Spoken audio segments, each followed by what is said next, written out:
This podcast is brought to you by RPM Studios, located at 1027 Camels Run Road in Carnegie, Pennsylvania. RPM Studios offers a full line of digital media production services, such as podcasting, live streaming, video production, post-production, multi-track recording, digital graphics. For more information, please check out our Facebook page at www.facebook.com/RPM Studios.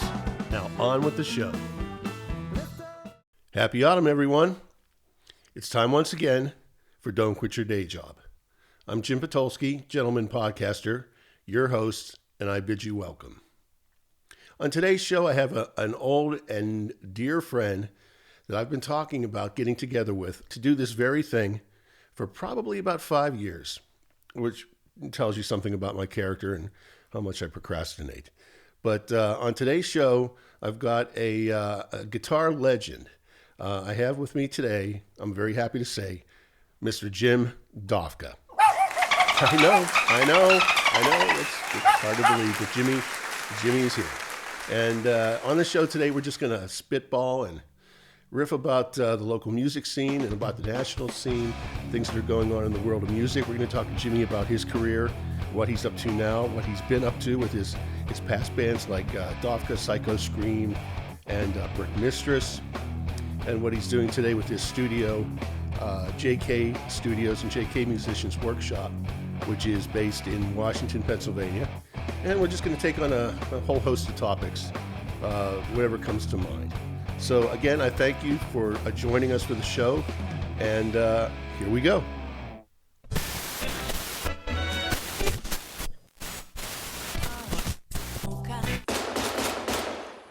As far back as I can remember, I always wanted to be a podcaster.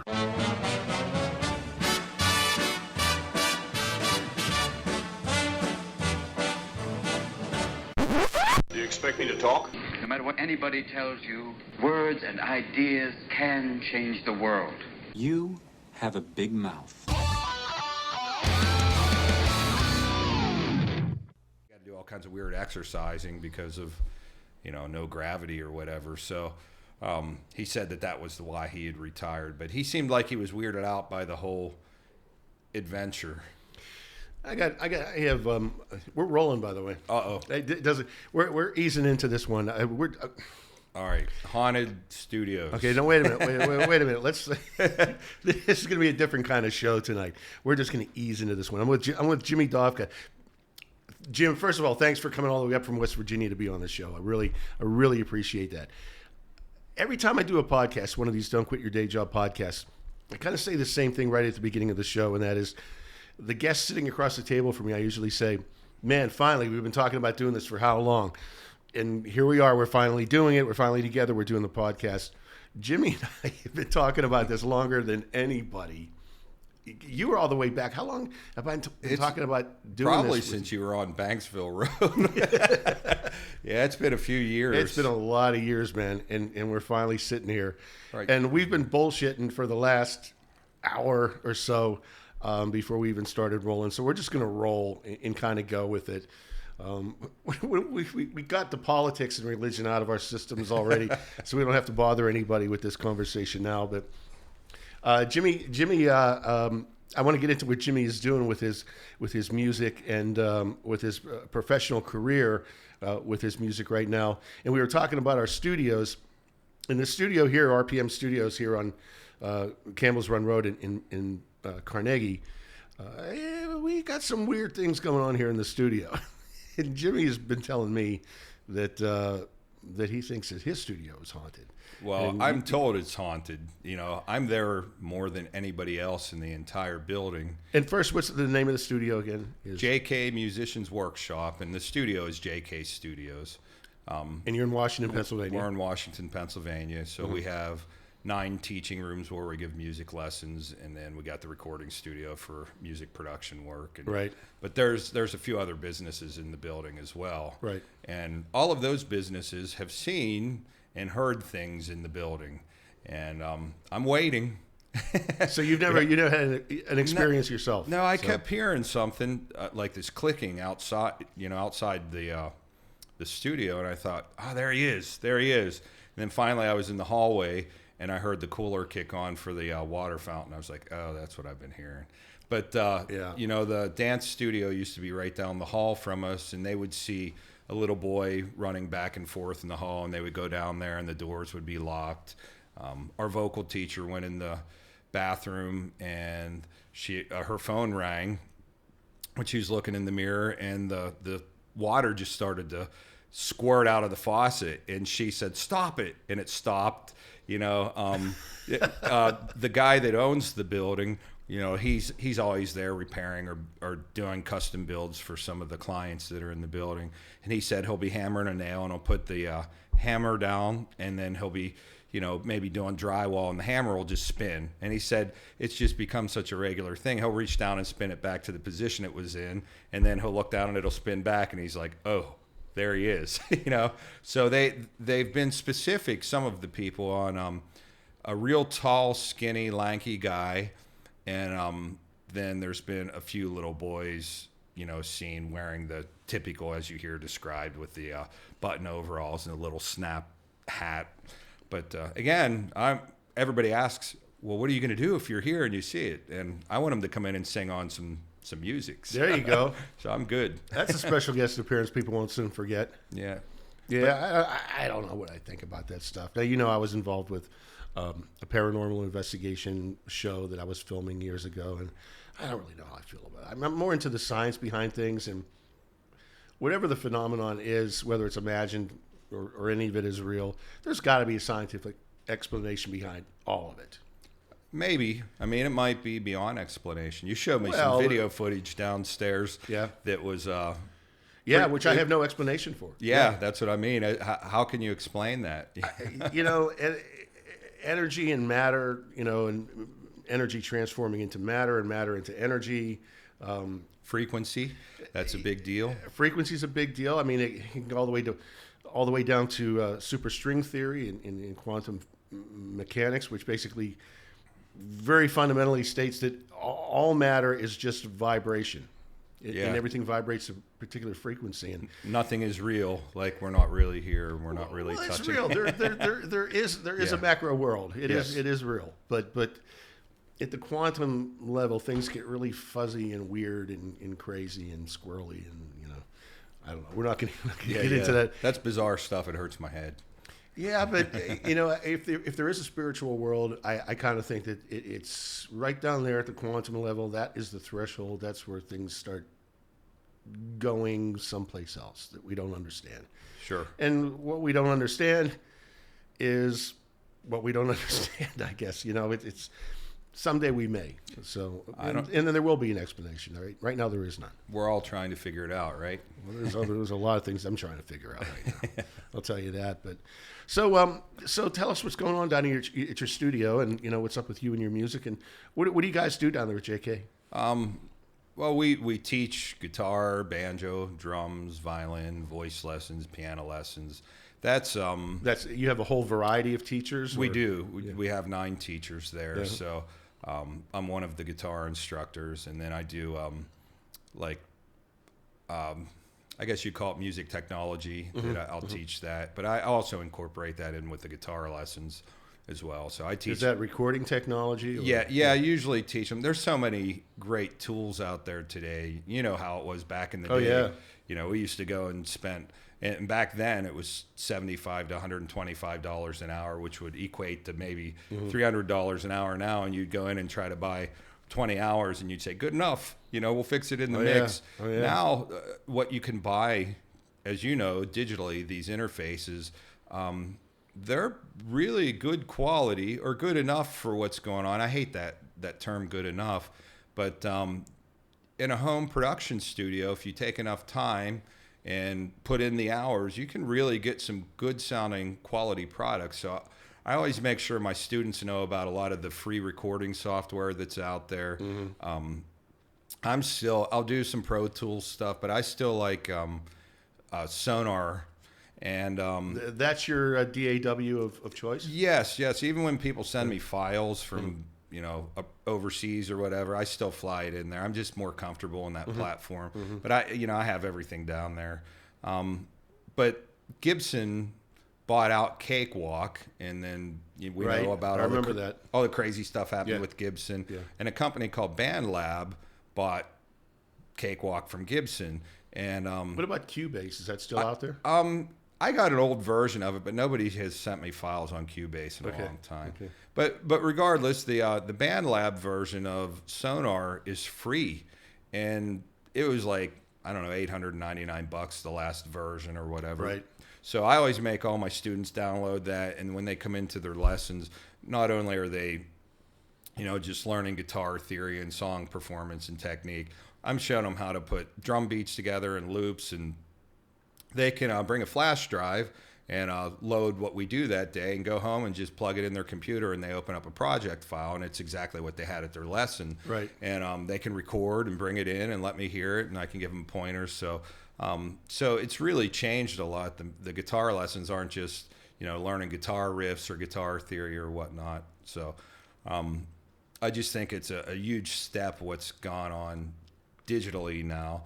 No, I'm not really excited about everything in the digital world, but I think that part's really cool because you can see the quality of these young kids all over YouTube. You see this little twerp Sure. that's 12 years old, playing some kind of Wes Montgomery stuff or, Racer X or whatever it may be. And you're like, how did he figure this out? He's 12. That, had we been exposed, I think when we were kids, had we been exposed to those types of players, we may have developed a little faster than we did. We'll go with too, that, but Jim. We have to go with that. I mean, there was, look, when you and I first started playing guitar, there wasn't even an Eddie Van Halen. Mm-hmm. The big guys, Jimmy Page, Richie Blackmore, Tony Iommi, Jeff Right. Beck, great players, all Eric Clapton, but we didn't have Eddie Van Halen and Randy Rhoads and Yngwie Malmsteen and sweep picking and tapping and or the instruction to go along with it. Exactly. And exactly. there would be some sheet music or Guitar World magazine or Guitar Player. But now you just click on YouTube and there's a bazillion really good Everything. lessons. I'm not saying that that's the only way to look, but the tools are there. Heck, we would pick up vinyl. There wasn't CDs. When did CDs come out?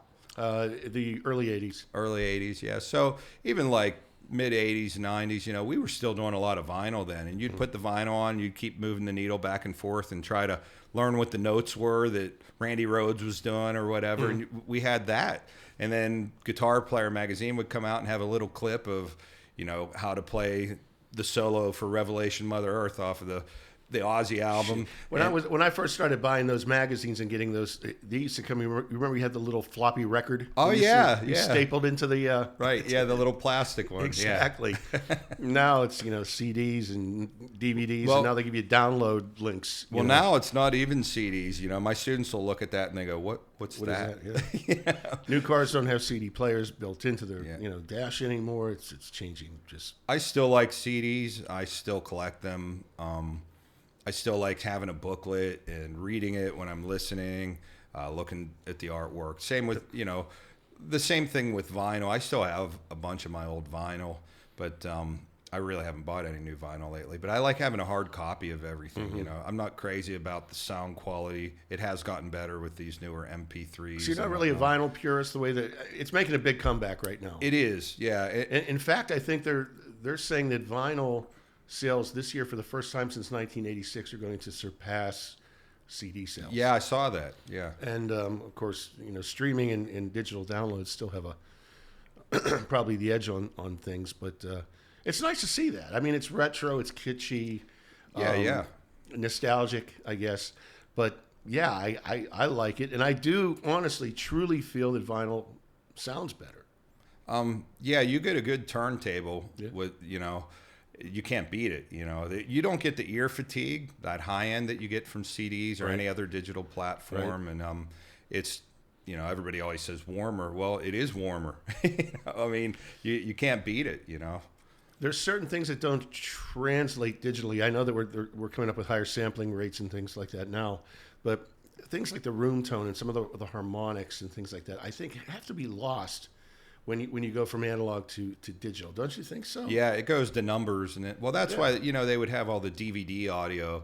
And I didn't I was like, that can't be any better. Well, I had a friend of mine from Nashville come to the studio, and he brought his player, and he put in Hotel California. I'm like, yeah, whatever.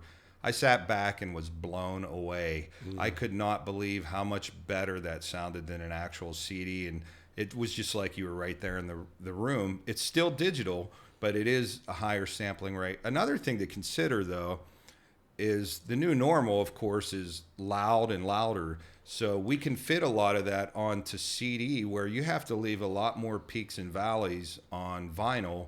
Right. And I think that's one of the many components for why vinyl sounds better, because they master it at a lower volume, and they kind of leave it breathe. So then you get into CDs and you're like, well, how can we smash this? Even when they say, well, we'll smash it so it's louder, but you don't really hear it's compressed. Well, you do hear it's compressed. You might not hear the pumping and breathing, but you lost all that detail. Yeah. Compression is. There's a reason why songs are compressed these days, but I think it really does lose something. You lose those natural dynamics in the music, and there's no air in there the way that there used to be. The floor comes up and the ceiling gets pushed down, Yes. and it's just it's just not, like you said, it sounds like you're in the room. If you have a great set of speakers and you have a great amp and preamp, and people still swear by tubes, two amplifiers. Sure.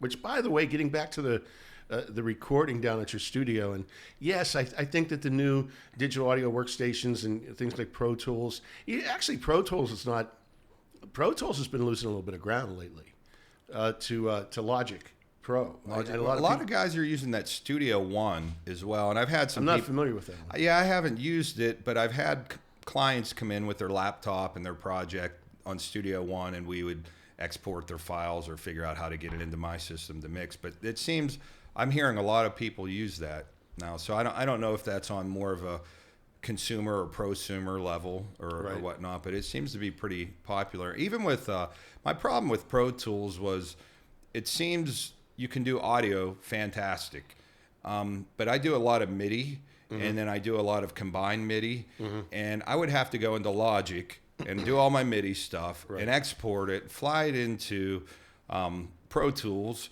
and then if I needed to make an adjustment, I couldn't do it right there. I'd have to go back and readjust the MIDI and hope it was correct, and then export it again, and then keep going back and forth. Where I found Sonar, I can do both really efficiently without any lag or any problems or latency, and they seem to run really efficiently. So that's why another reason I use it. And again, is latency still an issue for you? Not so much. I mean, I was looking. You have that 11 rack over there. There's some okay sounds in that. I mean, there's nothing like an amp in a room with the right mic or mics on it with the right preamp. Well, you jumped. I was just going to ask you about that. You still need good microphones. Yes.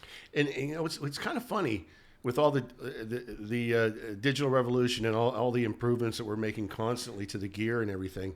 A good microphone is still a good microphone. We're still using the same microphones for the last 30 years. Yep. And there's still, I still use 421s. Right. That's what I was going to say. I still use the 421. I still use a 57 from time to time. Neumann U87 is still one of the go-to mics for vocals. Yeah, I don't have a U87, but I have a clone that Michael Jolly made. But back to just say the 11 rack, just one of those. It's an amp modeler, and it's quick and easy. And I've used them plenty of times, I mean, especially a lot of the country session work that I do, rather than, have a bunch of different Fender Twins and Fender Reverbs. I can just plug into that thing, and it's the same every day. The air changes, the microphone and everything. So my workflow goes quicker, and it is cheating a bit. And I kept telling everybody I was not going to go into the realm for doing the metal stuff and buy the Kemper, but I bought a Kemper. Yeah, Kemper. So that does get thrown in the mix, but does it sound like an amp? I tell everybody no. It does sound like an amp in the other room with a microphone on it. It's a great tool, but it's not unique, and I guess that's the biggest problem with production today to me. It's good. It sounds good. You can put it in any system, and it sounds good, but nothing is unique. Everything seems kind of homogenized. Everybody's using Kempers. Everybody's triggering drums with the same basic sound samples. So it does all sound good, but you don't have like, you put in a Led Zeppelin CD or record, 2 notes in, you go, oh, that's Jimmy Page and John Bonham. Both because of the playing and the sound. You hear 2 notes from Angus and you go, oh, that's AC/DC. Or you hear Bad Company and you go, oh, that's Paul Rogers. Now it's, kind of samey. And then a lot of people are like, oh, you're just old. I'm like, well, I am old, but you can't deny that. It's a lot of these newer bands, it just sounds the same from one to the next. Not necessarily the writing, it's the production. There's a new standard, just like I said about it being loud. The digital world, even if you want to mix at a lower volume so your CD will have a little bit more of those dynamics, it would not hold up with the newer CDs that are out. If you play them back to back, not that many people have a 6 CD changer, but if you did, all of a sudden that CD would come on, and all of a sudden you'd have to crank the volume up, just so you could hear the dynamics, So that goes also with what you were saying about how you lose some of the high end and things get smashed and the floor comes up and then you miss it. So I guess some people think it is good enough because it just gets smashed into some crappy MP3 or iTunes file anyhow.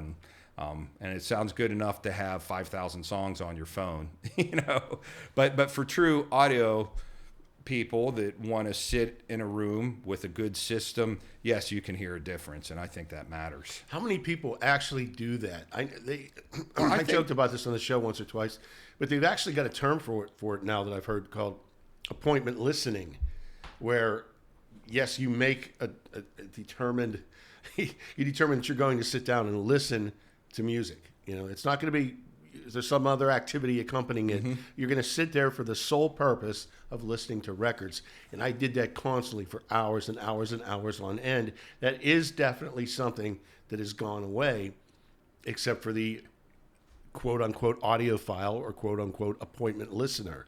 I don't know anybody that's really still does that. Appointment listener. Yeah. What do you do? Like every night after dinner at 6 o'clock, I'll listen to music from 6 to 7. Well, that's how absurd it's gotten, I guess. But that's kind of sad. Yeah, when I listened to records, that's all I did. Right. I would turn the lights off, throw some Christmas lights on in my room, and just turn my stereo on and just get lost in the music. Or at the very least, you would read the album jacket. Right. And what I used to love to do is just close my eyes and visualize the music, when I was listening to it. And I just don't think people do that anymore. I think music still is important because I think with what you're saying, I think you were gathering the importance of listening to music, how it puts you in a place. And, it's not video games or television. It's a whole different kind of thing that your mind absorbs. When you play an instrument, and I'm sure this is partially the same for just listening, they claim that is one of the few activities that we do that every single part of your brain is active. And you can look that up on YouTube. They'll show people like, I don't know if they're in an MRI and they're playing guitar and everything just starts going crazy. Yeah. So things happen when you listen to music. And even with, let's say, dementia patients, and I have seen this firsthand, they can't remember anything. You put a melody to something. I have a family member, and I help take care of her, and she's always forgetting if she took her pills. So I videotaped her. I taught her how to sing. I took my pills. Mm-hmm. And then when she asks, I play it for her. And now I'll just say, oh, what's your song? And she'll sing it. She goes, oh, I have it. But if you had her write it down or whatever, she couldn't remember it. So I think there is an important part of listening to music for everybody. I still think it's impactful, but there's a lot of distractions now. And I think that's what has happened. So music isn't any less powerful than it was. We just have all these other things going on with the internet and video games and texting. And heck, people don't even talk to each other on the phone. They just text and think that's good enough. Did you ever notice now you don't even pick up the telephone to call your buddy? Never. Yeah. You have to text them first. Hey, is it okay if I call you?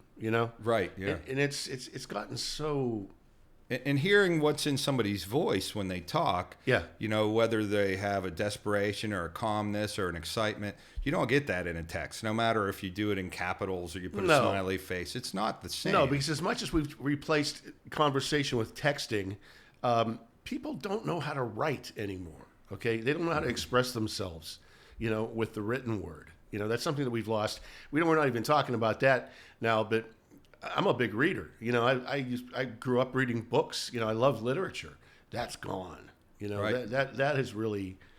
Well, even like you said, when you would listen to your vinyl, you're reading the vinyl. It's all like cohesive, and a lot of that's gone. You know, Sure. So, you know, I don't know, you know, what to make of it, except you know, I still listen to music and I enjoy it. I miss the way some things were, by all means. You know, music, we didn't realize it at the time, but the music was imprinting on us in a very in a very strong way, and we didn't know how it was going to stick with us. But a lot of people talk about living in the past and how you're overly nostalgic. I get that all the time, you know, with the music Right. that I love listening to, but it's so powerful when you put a record on that you loved when you were growing up or whatever. It really, nothing takes you back to that time, that period, and those memories like music does. absolutely. It's so profound. There's a deja vu that happens just naturally. You don't Yeah. expect it, and you hear it, and all of a sudden you're back to that place. And if it's a good memory, you can't help but getting that warm, fuzzy feeling. or even if it's a sad memory, you know, it Sure. not that it's going to make you depressed, but it kind of puts you there, and maybe you'll smile about how you got over that sad memory or whatever. Mm-hmm. I always bring that up to my guitar students, not to go back to me or anything, but Well, that's what we're here for. But you know, a lot of my students are writing music, and I tell them to record everything, and that they don't realize now, but they will years later as they write a song now and next month and maybe at Christmas and a year later.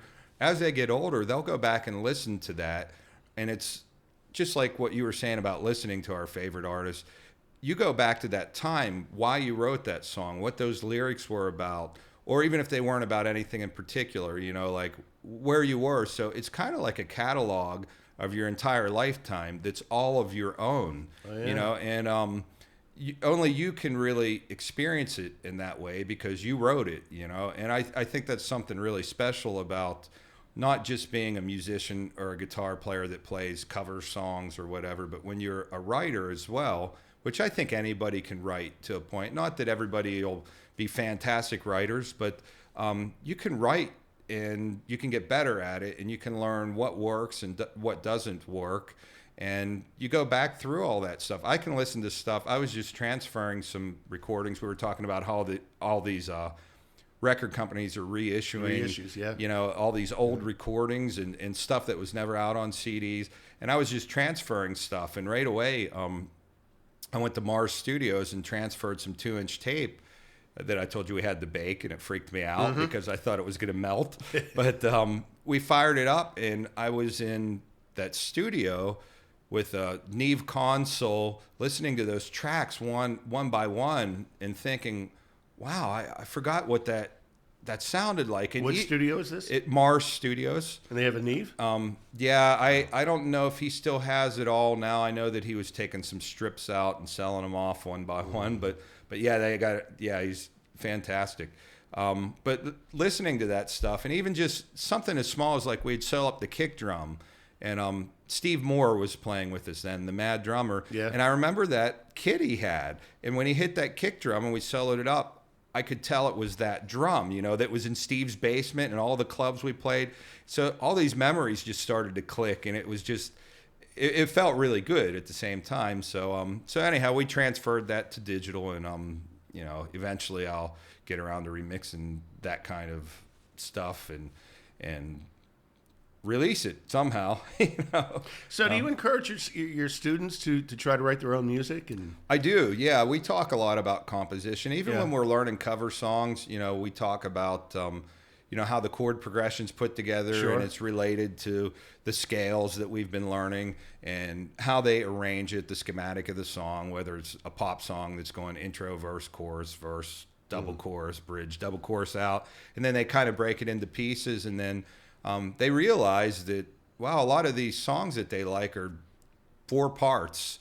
They're just put together really well with a great vocal melody and the right lyric. And then they start to realize, well, I can do this too. You know, it takes practice, you know, to get the performances up to par or whatever. But yeah, I absolutely encourage music composition. And I don't want to write it for them, but they'll bring me ideas and they'll say, I'm kind of stuck. And I'll say, well, if you go here, this is a relative minor. It's going to have this impact. If you go to this next chord, it'll feel like this. And eventually we'll hit something. They'll go, yeah, that's what I like. And then they'll go home, they'll work it out, and they'll bring it back and show it to me. And I record them during the lessons too, and then sometimes not during their lesson, they'll come back in. So a lot of the production work I've done down there, like I've done the Lori Morgan record there. I played all the instruments on that. The last 2 metal bands, I mixed and recorded the vocals for a band called Storm Dragon. They recorded the other stuff elsewhere. And then another band called Ambience of Chaos. And then I'll have my students in there. Just a lot of them are like singer-songwriter types, you know, just an acoustic guitar and a vocal. And so it's, the range goes, you know, way across the board. It just depends on, you know, what somebody's looking for. And some of the students will want to do like, I just had a kid, it was pretty interesting. He's more of a rocker kid, and he came in and he did the song Hurt from Johnny Cash. And from 9 Inch Nails. Oh yeah, the or Johnny Cash version. Yeah. Well, that's what I asked him. I said, "Did you hear 9 Inch Nails?" He goes, "Who's 9 Inch Nails?" So keep in mind he's like 11. But it was awesome because he's more of a rocker kid. And I said, "Let's plug it and record it." And one take. Guitar. He's a rocker kid and he's 11, but he knows Johnny Cash, but not 9 Inch Nails. Not 9 Inch Nails. It was like everything was like wrong but right, you know. And he sang his heart out on the song. He just sounds so good, you know. So he recorded his guitar at one, you know, lesson and came in the next week, and I think he did 2 vocal takes and kept the second one. But so we'll do different things like that at the lessons. But I think playing cover songs too is not a bad thing, you know, when I'm teaching composition, because you can, not that you're stealing stuff. A lot of people think, I don't want to do that because I'll steal ideas. How many times have you written something and you go, why is this riff so cool? And then 2 weeks later you put in a CD and you're like, oh, that's where that came from. You know? Whether it was subliminally or just, you know, well, by that's coincidence. just it. I mean, you never know where ideas come from, creative ideas, you know, any ideas, you know, for that matter. There's a guy that I listen to his podcast and read his books by the name of Sam Harris, who is a proponent of the fact that there is no original thought. There's a programming that takes over. And I don't know, where does real creativity, you know, actually come from? You know, Jim, and when you encounter somebody really talented and really has an original voice or a new take on something, it really does stick out, doesn't it? absolutely. And it's really ironic that you say that, because, you know, if you just sit down and say, I'm going to write a song, you can, but it seems like the best stuff comes when you least expect it. Right. You never know when inspiration's going to all of a sudden you'll hear something in your head or a lyric, or you'll pick up your guitar and you'll play something differently that you didn't, and it inspires something to just happen, and it just flows.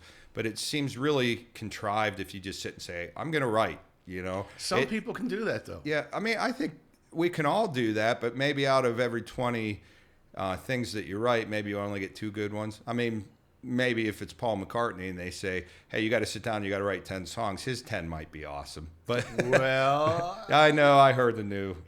Well, I mean, no, what I'm saying is Paul had a regime. I mean, he sat a regiment that he would sit down and say, I'm going to write X amount of songs today or X amount of songs this week. And out of those, maybe just a couple of them would be keepers. Well, but I it's said, a discipline like anything else. Yeah, I mean, you write 20 of them, you get 2 good ones out of it, and maybe there's bits and pieces of the other ones, you know. So, I mean, you can't just expect your first 10 to be perfect, you know. Right. So, The guy's written enough perfect songs in his career. Right. You know, I don't think anybody needs to question. Well, I have to McCartney. question his new CD. There's some things that I don't know if it's not good, but some of it just doesn't seem appropriate. Some of his lyrics he's singing, I'm like, Paul, why are you singing that? You know, there's a couple of good tracks on there. What but what's wrong with his lyrics? What was? I don't know. Some of it has some sexual innuendos, and he's Really? like an older dude, and just hearing that, I felt kind of creeped out a little bit. You know, Paul's turning into a creepy old man. yeah, Finally. yeah, I think so. Again, there was a couple of good tracks. I didn't love it. I was excited about that CD, and I'm a big Billy Gibbons fan, so I got his. Oh, yeah. I got his solo CD, and it didn't hit me. I tried and tried to like it, and it just really it felt like they put him in the studio and said, just spit out these 10 songs. You know, but ZZ Top was just out here at I still call it Star Lake, and all the Yeah. reviews were excellent. You know, they said What the hell is it called now? PPG? I Not don't know. PPG. it keeps changing. Yeah. I don't. That's my least favorite music venue in the area. I'm not crazy Well, about that's the it. big outdoor shit. If you're underneath the pavilion, it's not better. bad. Yeah, but absolutely. Sitting on the lawn, I just. Yeah, the wind blows, and you're just looking at a video of the band, and you know, it's just the whole atmosphere of parking and trying to get in and all that. That's my least favorite place. I know a lot of people that love it. I don't go to concerts and drink like a lot of my friends that would enjoy it a little bit better. So maybe it's better for the party atmosphere like that. But yeah, the large crowds and myself, I'm not crazy about it. There's not a lot of artists that can play venues that size anymore. Sure. Not a lot of rock artists, anyways, I guess. Yeah, we're losing them. I've been having that conversation. What's going to happen? Like, well, look, Judas Priest had a really good run this last CD. Yeah. Firepower. It's a really great record.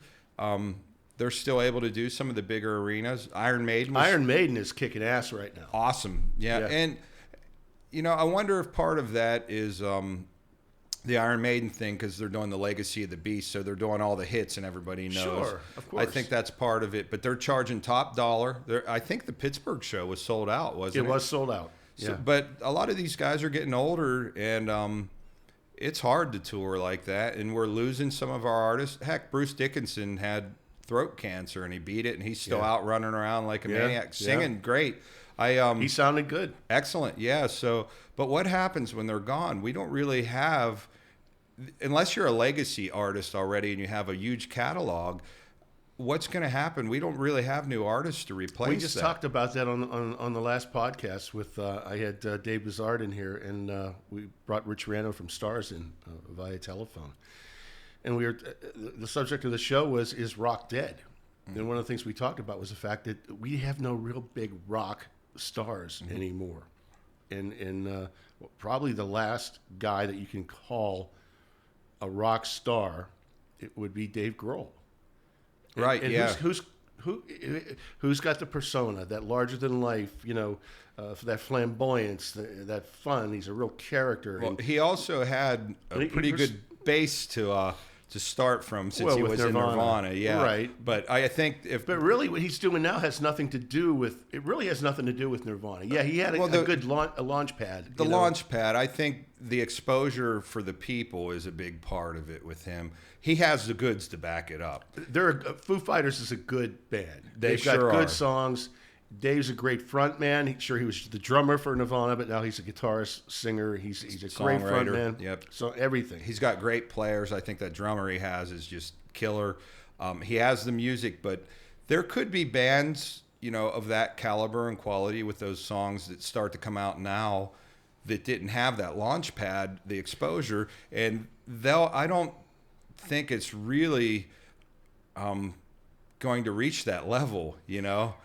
I mean, who's to predict? But I mean, we have some bands like a lot of my students over the past few years. I don't hear them talking about them as much. They loved Avenged Sevenfold. They brought it in. Yeah, and that was a pretty big band. They came in. They're like, listen to this new music. I'm like, oh, those are like Iron Maiden guitar harmonies. Wow, the guy's playing Sure. like Charlie Benante. Sure. And I'm like, and then singer sounds a little bit like Hetfield. I'm like, well, this really isn't new. This is all the stuff I grew up listening to. Exactly. You know? Yeah, exactly. And then they had a pretty big stage show and whatnot. But I don't see them touring and selling out arenas and getting the radio play like these other legacy artists, but they're probably about the top of the heap at that level that could do that. They do pretty well. Ghost is doing pretty well. Ghost is doing well, and they've got good songs. But it's a definite retro vibe. I like Ghost because they sound like All My Heroes. Yeah, exactly. But even when they were here, they they played the Benedum, which is a beautiful place. Sure. But could you see them selling out the arena?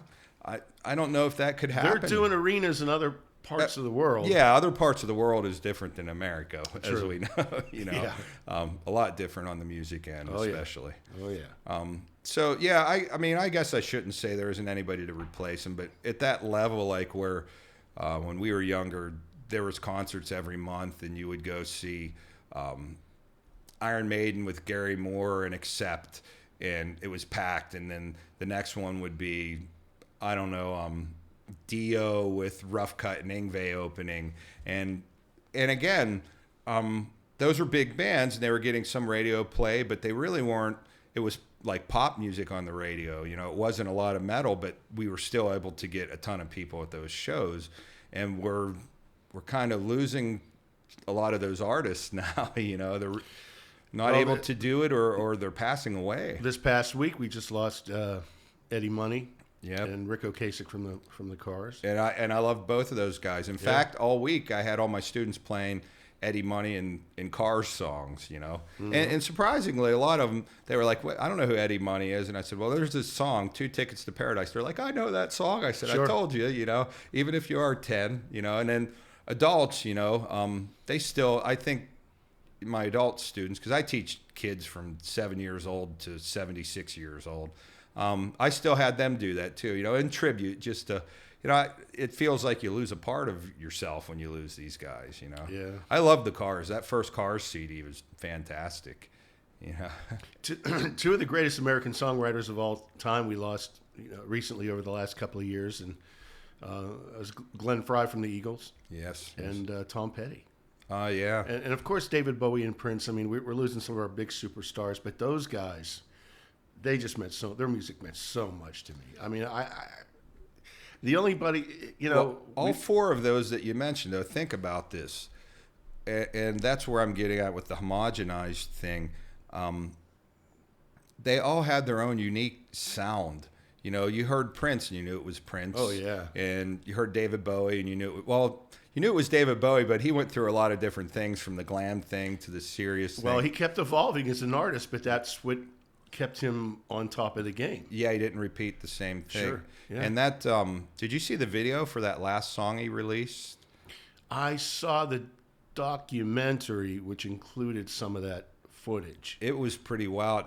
I guess the day he passed, he had the video done. Yes. And he said he wanted it released. And it's just him, singing.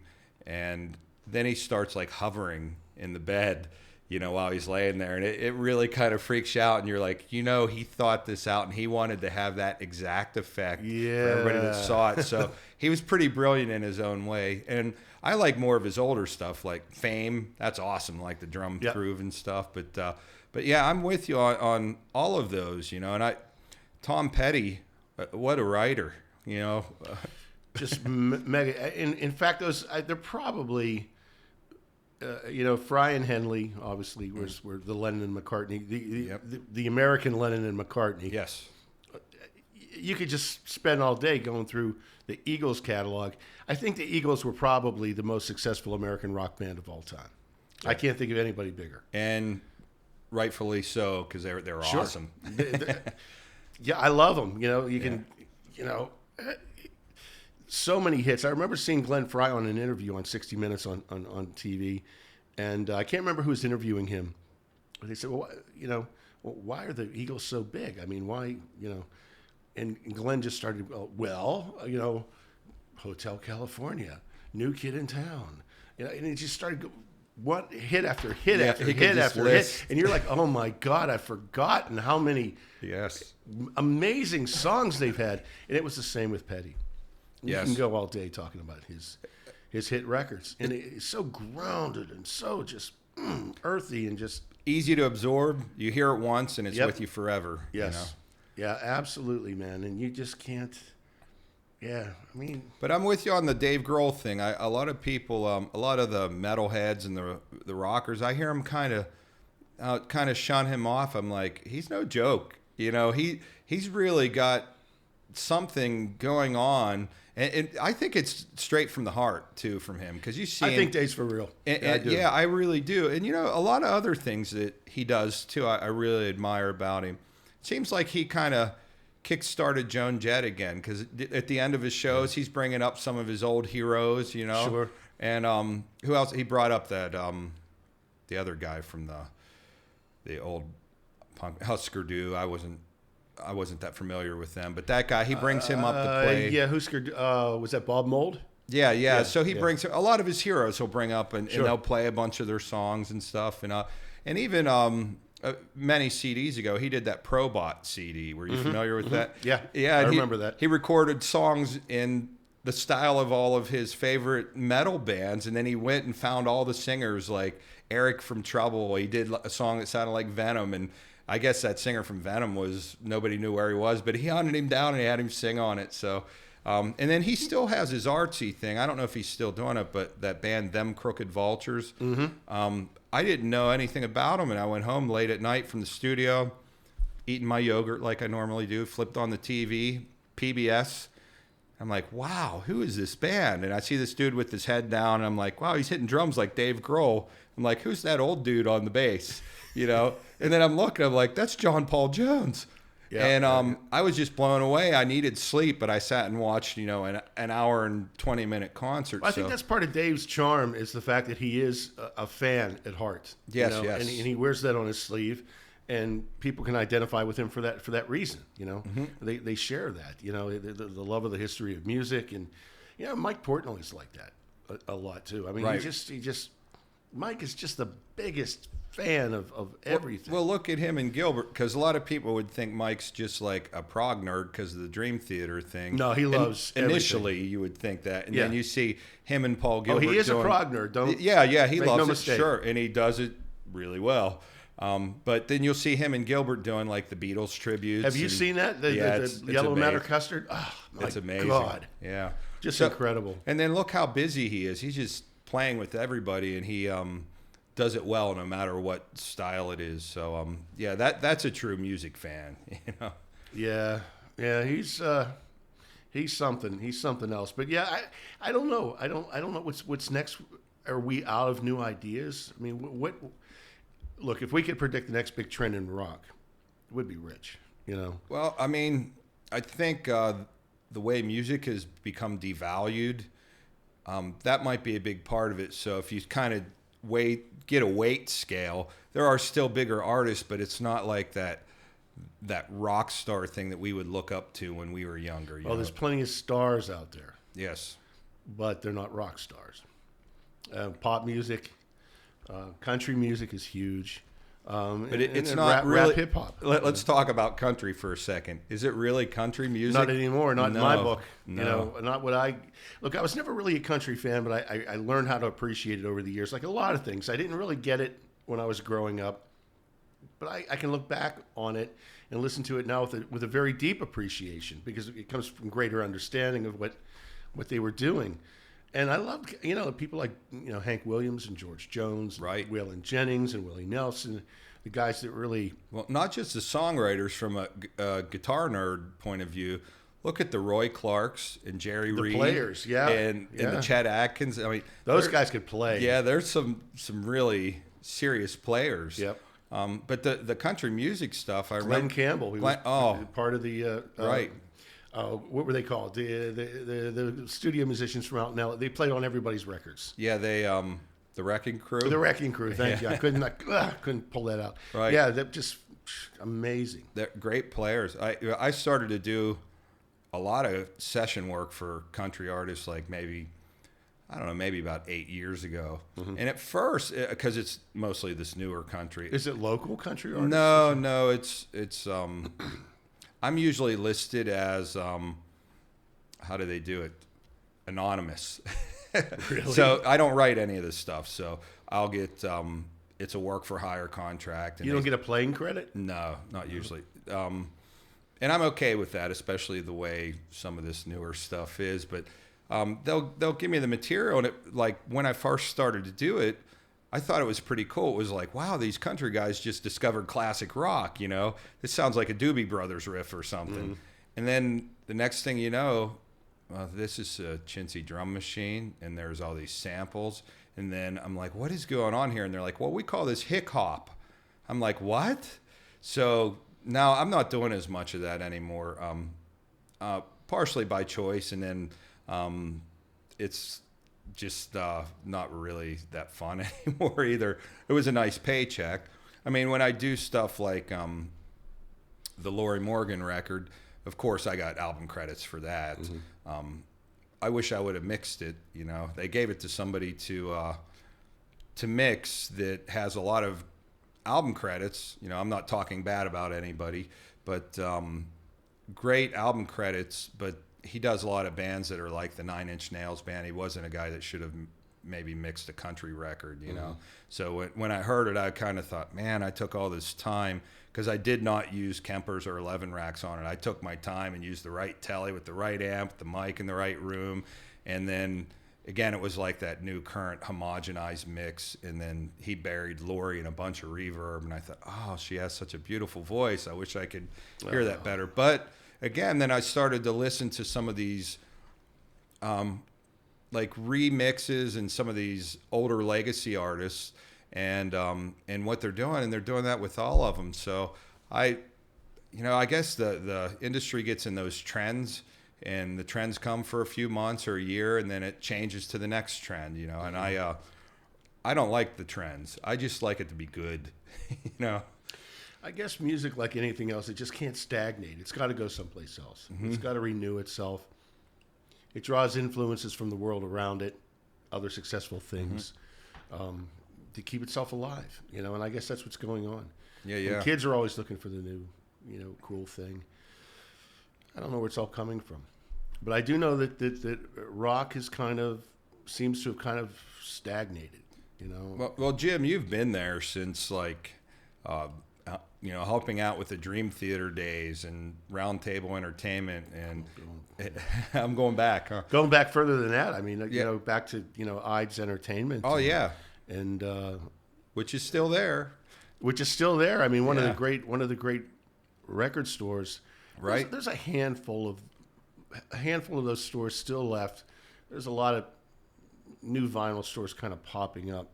There is. Actually, there's one in Wheeling where I live that's really cool. It's in the upstairs of this building, and I took a bunch of stuff to donate to them, some posters and things, and I went in there, and it's just, they got it decked out pretty good, and they got a little stage where they're going to have some acoustic acts come in and stuff. So yeah, I'm just doing that now too. Oh, are they? Yeah, they have a stage upstairs. Yeah, I think that's great, because that'll kind of keep people inspired to go through. And then doesn't Greg from the Cynics have something similar to that? Yeah, Greg has a room where he does live shows over it. But he has the record store now, but it started out as a record company in a warehouse. He does wholesale distribution. Yeah. But yeah, he's got a stage there, full PA and lights. It's nice. Yeah. It's nice. Yeah, I think the local band Icarus Switch, they had their record release show there. Yeah, they did. Yeah, and they played there. Yeah, they did. So that is kind of still popping around or whatever. But think of the way the industry was before. I mean, even with bands and record companies, the record company would give you an advance, and you would go and spend it all on the recording, and then you would go and tour, and hopefully that would inspire enough people to buy your records to break your advance so you could make some money, and then you would do another one and keep doing it. Now it's almost like the music is your promotional tool to make money to tour. Yeah. And it should be about the music, I think. I mean, live performance, not to discredit that. That's a blast. But just the music and the songs, what happened? How did that flip? Well, I mean, you used to tour to sell records, and now you tour to make money. I mean, there's no other way to make money as a band. Right. You don't make money on record sales. Yes. You take your advance, it's probably going to be the last money that you see. There's going to be some publishing income, hopefully. Maybe. Hopefully. But record companies, the bigger companies especially, can get very, very creative with their accounting practices. Sure. And so. But that's been that way for a while. I remember the first deal I signed with a European label. Everybody said, better ask for more money. Ask for more money. Yeah, more money up front. Yeah, they said, that's all you're going to get. Even if there is some way. Well, back then, like I think Gemma was just starting to pop out, where you could figure out partially what your sales are if there was a barcode on your CDs, because that was another way that the labels would do it. They'd release it and put a barcode sticker and then et cetera. But if you didn't get as much as you could for your advance, even if you sold 200,000 units, they could send you a statement that said you sold 10,000. What are you going to do? Fly to Germany and there's usually a provision in the contract that says that you can audit them at your expense. Fly from America to Germany to do that. Right, exactly. It's just not worth it. But now, I mean, one of the record companies that I record for as anonymous, I'm getting ready to release a new Dofka CD, and I'm always asking, so what would I expect from this thing? And he said, take a 0 off of the end. Mm-hmm. And I said, I'm not sure what that means. He said, if you're used to selling 20,000 units, hard copies, you'll sell 2,000. If you're used to selling 2,000, you'll sell 200. I said, is it really that bad? And he said, it sure is. He said, you're going to have your diehards that will support you, but those sales are not there. He said, just look around. And I don't have a CD store anywhere near me, so that record store, the vinyl place, they do sell some CDs, and they have a nice local section. Mm-hmm. I'm sure Ides does up here, but it's not like it used to be. No, man, back, and again, I hate to get nostalgic and, and go back, but man, on Saturdays when I was working at Ides and we still had the store on the north side, on Saturdays you couldn't walk in that store. Right. You couldn't move. The place was packed. Jim, do we sound like whiny complainers about? Yeah, those let's complain, man. I wish it was the old days, because it was fun, and it felt like we were doing something substantial, and I felt lucky even then to be making a living in the field that I loved. Sure. That I felt that I understood, and I get real nostalgic and even the people, just think about it, all the people that you've met, it's been through that whole circle. It's because of music, So, yeah, it's afforded me some wonderful things. I've met some amazing people. I've traveled to some amazing places, and sure. I'm very, very grateful for that. But back at the retail days, man, that was where people congregated. That was the hub, the center of activity, for the music scene here in Pittsburgh and in a lot of major cities. I mean, there was a time when I first moved to New York and I was doing retail marketing for the major labels. I could tell you you give me a city, I could tell you every hip record store, independent record store. I could tell you what chains were located, in that city. Right. And there's a few of them still there, like Ides. You still have Vintage Vinyl in Ford's, New Jersey. You've got Aaron's and Moby Disc are still open out in Los Angeles. But I mean, there's a few examples out there, but man, it was like Music Central. People would come in, put up flyers for their local shows. The musicians would come and swap gossip. They'd come in and sure. People would just buy records based on what we recommended to them. I would do that. If they'd recommended, or if it had a cool cover, you go. That's how you discovered a lot. Exactly. Of bands, now you don't really see covers. You can't see them on a CD very well, and even if now there's no CDs, I guess you can download artwork. I mean, well, even on it's funny because they were talking about on Blabbermouth or Brave Words, for the news, a lot of people won't even click to read the article. Even if there's a sound clip, like to go to, I don't know, whether it's SoundCloud or whatever, unless there's a music video. Then they'll click on it and they'll watch the music video for maybe 30 seconds. And if they like it, they'll finish. If not, they'll go to the next one. They'll go, I don't want to read about this new band. I don't want to read about, there's another video. So it's become very visual like that. And then even after the video, if they like it, they'll just go to Spotify and they'll just stream it. So most of them aren't going to buy it, Right. where we would seek it out, you know, and it would be like our secret, you know, we discovered like Riot or Saxon, you know, back then, and you would go, look at this band, and everybody would go buy Riot and Saxon and all these new new wave of British heavy metal bands, you know, and then we found a whole new world of metal that existed, you know. I remember when that whole trend started back. I mean, a lot of those bands were around in the late 70s, but it really kind of started taking hold in the early 80s. Yes. You know, with Maiden and Def Leppard and, you know, Priest and, you know, really hitting their stride. I'm glad you mentioned Def Leppard because a lot of people just think of them as like a pop band. But, man, those first 3 records, especially the first 2, man, they're embedded in my brain. Well, the third one's one of the biggest selling rock records of all time. So, you amazing. Yeah. But I like the Pete Willis, Steve Clark combination. Yeah, that was only on the first album. Second, too, High and Dry. Pete Willis played on High and Dry as well? Yes. Well, I didn't know that. I thought that and you look at him, you know, Pete Willis is holding like a Hammer Explorer looking guitar, and it's enormous because they're like 14 years old or something. Well, Pete was a tiny little kid. Yeah. I saw Def Leppard when they first played Pittsburgh. Front row. Stanley Theater with Scorpions and Judas Priest. Wow, what a show. Yeah. And I remember I was standing by the stage door when the guys in Def Leppard arrived. I saw Pete, and he's got to be about 4'10". Yeah. He was so tiny. Yeah. That was such a tragic story. But a lot of people don't realize that they're a big part of that new wave of British heavy metal. Right. And I'm like, no, I always have to bring them up because those records are just great. You know? Well, what about like all the second tier bands in the new wave of British heavy metal, like, you know, like Budgie and Angel Witch and Tigers of Pantang, and right? You know, well, some of them are still going. We played with Tigers of Pantang. Tank. Tigers came over for the Legions of Metal festival. Mm-hmm. I'm not sure if I was playing at Reggie's in Chicago. I'm not sure if I was playing with Iron Flame or Leather Leone at the time. Mm-hmm. But Tigers came out, and I think the only original guy might be the one guitar player, but it was cool. They played, I love that Spellbound album. They played some tunes off that. And again, that whole Deja Vu thing we're talking about, I heard some of those songs and I was like, I felt like I was holding the vinyl and I was a kid again, you know? Yeah. You remember a band called More? Yeah, vaguely. Yeah, I do. I can't remember the album title. There was Trance.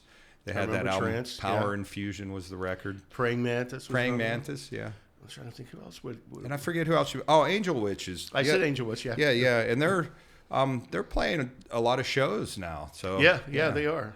There is a new, you know, with what we're saying about some of these legacy artists coming out and doing the bigger venues. There are some of these older legacy artists that maybe have not played for a while, and they're back out and they're doing really well, and people are excited to hear that music. Mm-hmm. Demon is another one. They're out playing again. Yeah. So I just heard from Carl Kennedy from the Rods. They're out there. That new album's getting great reviews. Yeah. I have not heard it yet, but I'm going to order it and check it out. I like the Rods. Yeah, I have that on vinyl. You know? Yeah. That was Ronnie Dio's cousin, I believe. Yeah. The guitar player. Yeah. What was his name, Carl? Dave something, the guitar player. Dave Rock Feinstein. Yeah, that's Feinstein. Yeah. Dave Feinstein. Yeah. Ronnie's well, you know, they do some. The Rods are still doing some stuff, and I know Carl has something new. I clicked on. Carl just sent me tracks from his new project, which I haven't listened to them yet. I want to hear them because he did. We can listen to them right after we're done. Right on, yeah. Because I saw a live clip, and I don't know who his singer is, but his singer was incredible. Yeah. So I think he's in Pennsylvania, isn't he? I don't know where Carl's based now. Well, I know that he records. Does he still record in upstate New York? I'm not sure. I just know.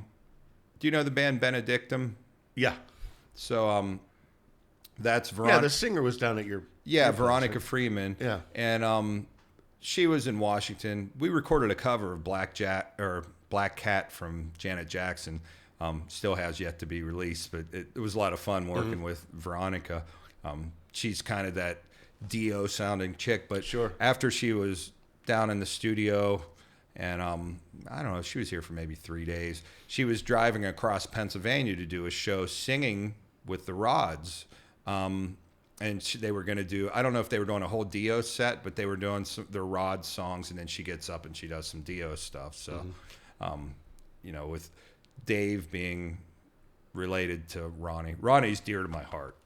My all-time favorite singer, probably all-time favorite musician. I can certainly agree with Ronnie's greatness. What a legacy. First of all, I had the pleasure of meeting Ronnie a couple of times, but one time I was in Cleveland with Symphony X. Oh. And Symphony X played at the Agora. That's when they were recording for my label. Mm-hmm.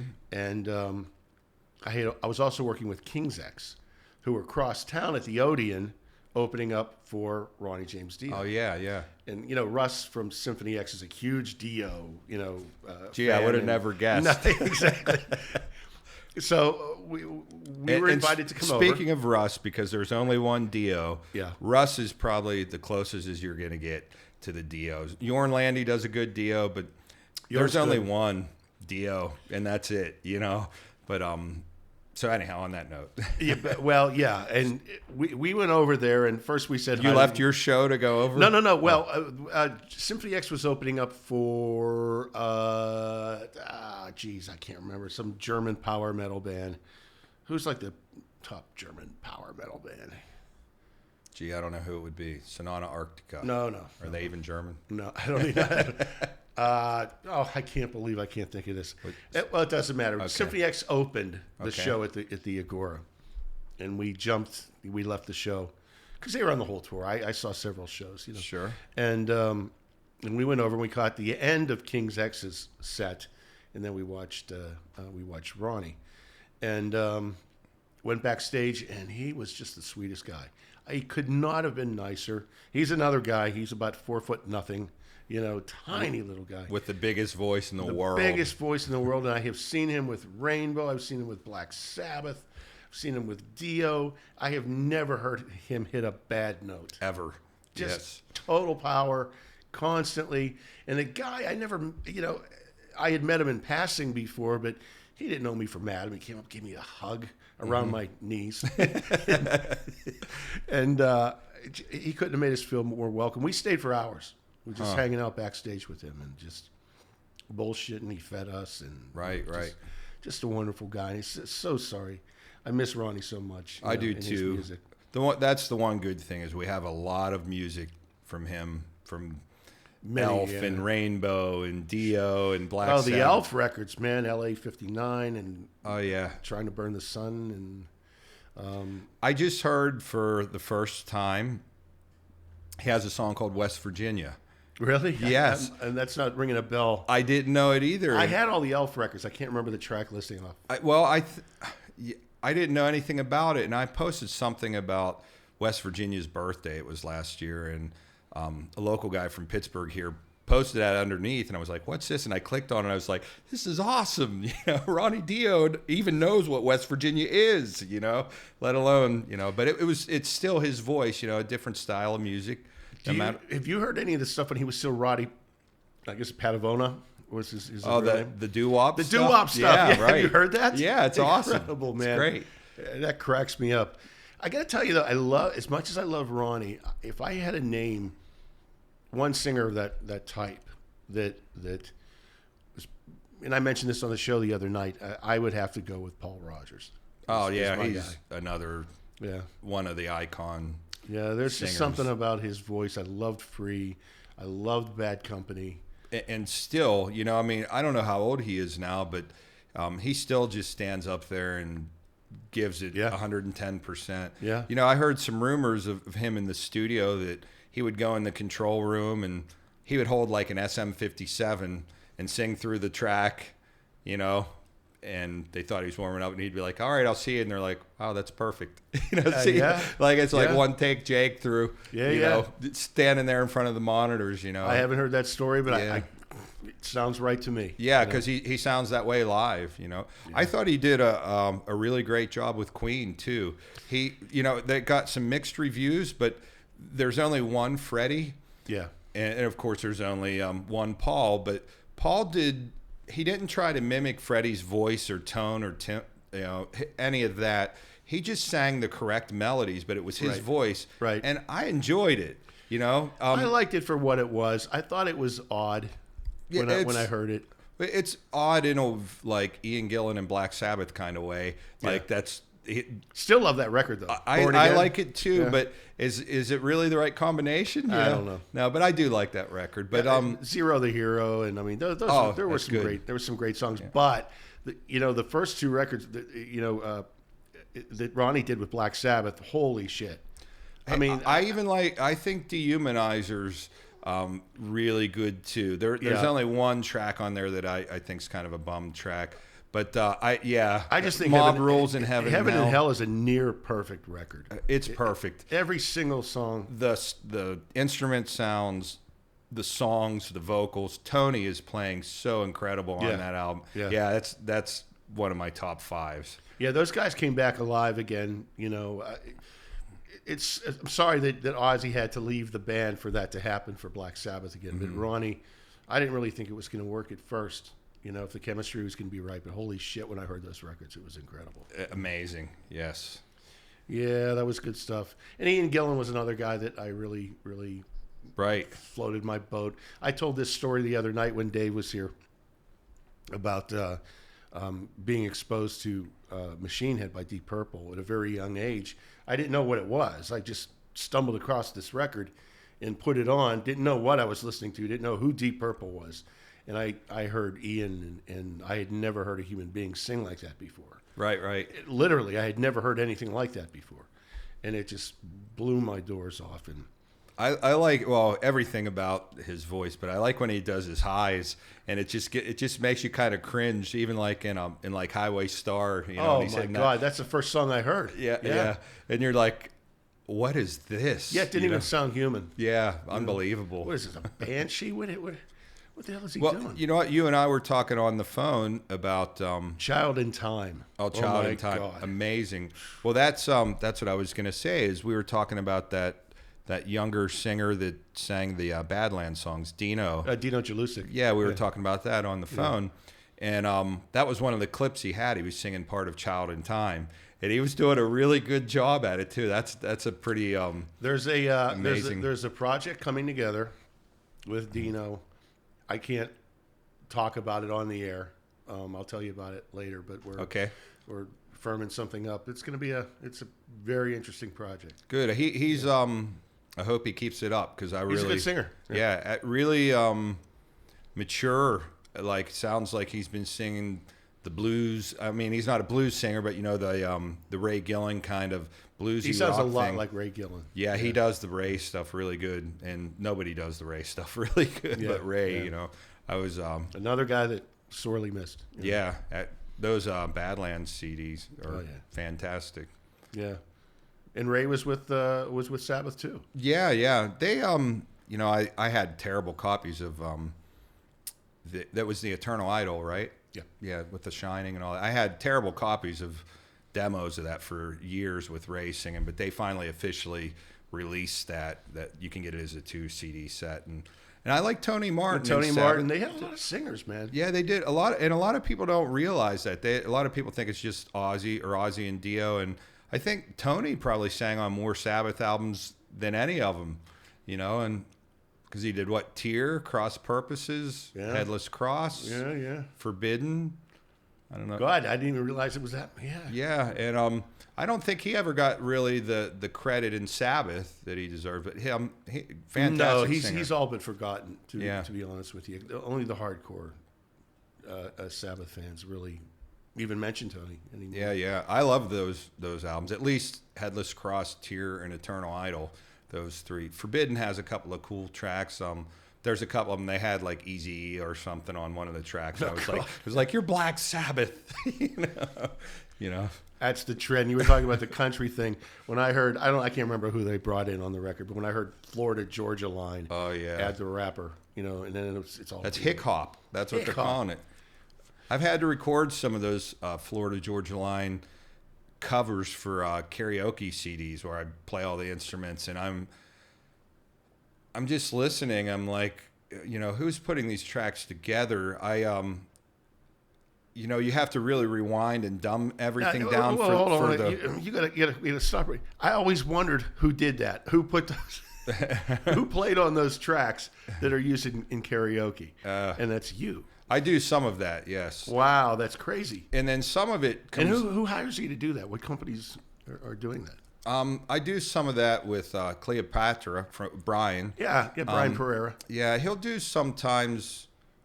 sometimes there'll be like tribute CDs with vocals. Yeah, but that's not... And then the instrumental version will be for the karaoke stuff. So I'll do it for them, a good bit. I haven't done anything with them for about a year. There's got to be companies that just kind of aggregate and compile that music and then release it in karaoke machines. And yes. Like that, so. Yeah, and then some of those are really bad. It's like a crappy... Yeah, when Brian does, he wants high quality. He wants it to...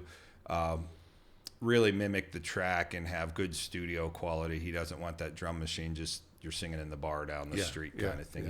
He's I got to give credit to him. I've never, other than being on a few tribute CDs, Black Sabbath CDs, and doing some country tribute things for him. I got to give him credit for the independent labels. There's not many left, and he's thriving. He knows exactly how to adjust to the times and just keep the ship sailing. So I commend that whole crew out there. He's got a lot of the same people working for the company. I'm just gonna say, man, he keeps the doors open when so many other companies are. Are how many labels have, even that you've worked for, and you see the difficulties with the change in times. Yeah, so many of them are gone. Yeah, and Cleopatra, he's gotten into movie production and some other things. So I think they're kind of, if I'm not mistaken, I think they're like the largest indie label in the U.S. right now. So he's still... Really? Who else is there? I mean, you don't have anybody else out there. Well, Metal Blade is still going strong. Yeah, for metal.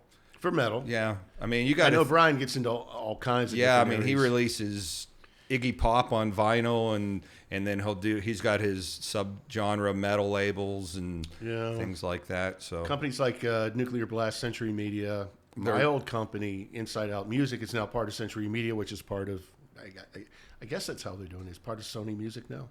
Yeah, Sony. And I read something about it. Well, and also Century Media, didn't they acquire a couple other people too? Yeah. Yeah, so... Yeah, and Nuclear Blast is in the mix there somewhere. Yeah, so I mean, I think maybe independent metal labels, you still got your Nuclear Blast and Metal Blade and whatnot, but and you got in Napalm and there's a Relapse, and Relapse is still going, but Relapse is not like it used to.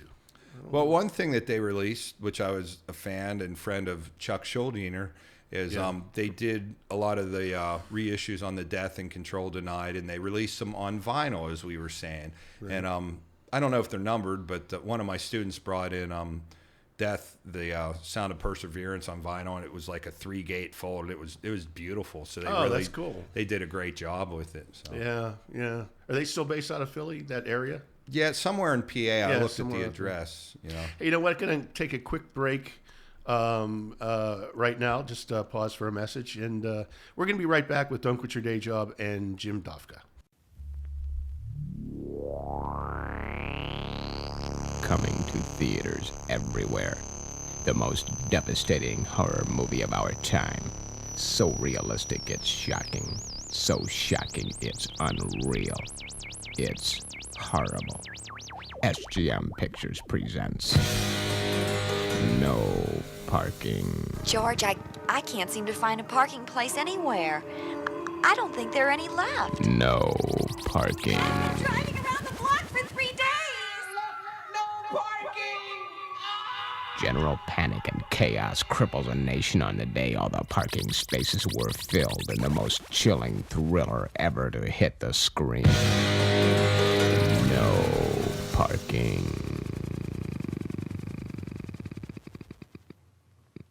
Starts Wednesday at the Plaza One Mini Cine with plenty of free parking. Okay, let's take a quick look at the weather. Partly cloudy, temperatures less than 10% today, tonight, and tomorrow, with little change, less than 20% out of the west to 10 miles per hour, with gusts up to 8 in areas of intensity. The forecast for the metropolitan and surrounding two-state humidities under mostly skies, I have 8:15 a.m. That's 6:35 Celsius. All right, and welcome back to Don't Quit Your Day Job. Still sitting here with Jimmy Dofka, and just kind of shooting this shit here this evening.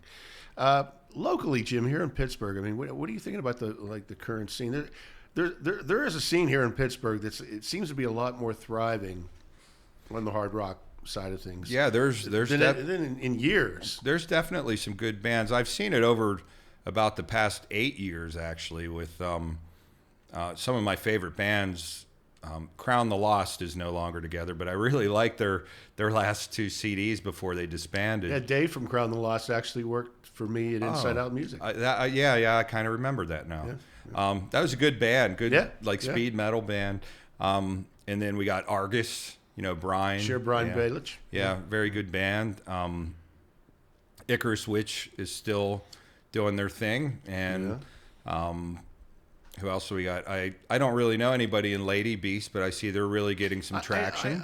I know Deb. They came into the office for a meeting once to do a video, which never really happened. I only met them the one time, but I've seen them play a couple of times. Yeah. The earlier stuff, it sounded like kind of raw traditional metal, but the latest thing that they had released, I don't know how long ago that was, but I clicked on it and they really have stepped up their game, and it seems like the Europeans are really digging on that. There's and Argus played over in Europe. A few times, well. Yeah, they've gone over there a few times, and they're on Cruz del Sur Records, which has Pharaoh, and I played a guest spot on every Pharaoh CD, and that's Tim Amar from here, singing with Pharaoh. Who else do we got going on here? Oh, death metal. There's a really cool death metal band called Post Mortal Possession. Have you heard of them? No, I'm not familiar with them. Yeah, death metal is not my favorite thing. I do like some of it, but the stuff I like, all the death metalers say it's not death metal, because I love like Meshuggah and then the band Death. Yeah, Meshuggah's not really death metal. Yeah, I know, but it's got the heavy vocal. But anyhow, these Post Mortal Possession guys, shredding guitar players, killer drummer, really good stuff. So I think there's a lot of really good bands around here. The one band, Storm Dragon, that I had recorded, they're just like straightforward power metal. Yeah, I don't even know if I call it more traditional metal. The music sounds like Dio with like a Michael Kiske Halloween kind of singer. Ambience of Chaos, I recorded at my place. They're more of like a hardcore band, really tight though. I got to say, out of a lot of the bands I have recorded over the years, a lot of people bring me product that they've recorded elsewhere, and they go, fix this, because it was messed up. And some of them are... Yeah, I wouldn't know anything about that. No. You're one of them. I will let's forever hold you to that. We won't name names. Yes, thank you. But I've had other ones that you also know that are very experienced musicians, and I open it, and one band, like I opened the drum tracks, and the guy actually put a mic on every cymbal. I had 11 cymbal tracks. I'm like, what are you doing? Like, what do I do with this, But I have to say something about this Ambience of Chaos band. I think this is just their second recording, and the guitar player recorded rhythm tracks to a click, gave them to his drummer. His drummer rehearsed with it for a week. Or not a week, I'm sorry. Rehearsed with it for about a month. Came in, recorded to the same exact rhythm tracks, was done with everything in, I don't know, maybe 2 hours, all of his drums, and they just came in and whipped right through the songs. I was so impressed. So it seems like some of the old schoolers are still trying to, I don't know, make it work the old way. And the old way used to be to go in without a click and play. And I'm not completely against that, but to do that, you have to be in a rehearsal room playing together a lot. And it seems like that part is a lost art. You used to go and you knew what everybody was doing. You'd rehearse 5 nights a week, and you went in and you played it just like you'd rehearsed it. Now these people, they'll kind of write songs and send stems back and forth through the mail and come in. But so there are some good bands. And, of course, George from Aftershock, he put out a really good CD. George Mihalovich? Yeah. Just straight traditional metal. His singer's from Canada and came down and did a lot of his vocals at my studio. Really good traditional metal. So there is a good scene. Brimstone Coven is from down my direction. 3-piece, like stoner rock band. Really cool, like chanty type harmony vocals. They signed to Metal Blade. They did 2 records for Metal Blade. and I believe they released this new CD on their own, but they just did probably their most extensive tour in the U.S. this past time. And then Iron Flame are doing really well. Everybody's saying that they're the American version of Hammerfall. And I was happy to be a part of that as well, because I played guest guitar solos on both CDs. Andrew DeCagna recorded the whole entire CD, wrote all the music, played all the drums, bass, and sang on it. And when I heard it, he was just going to do it as a project, a recording project. I said, do you ever think about going out and playing live with this?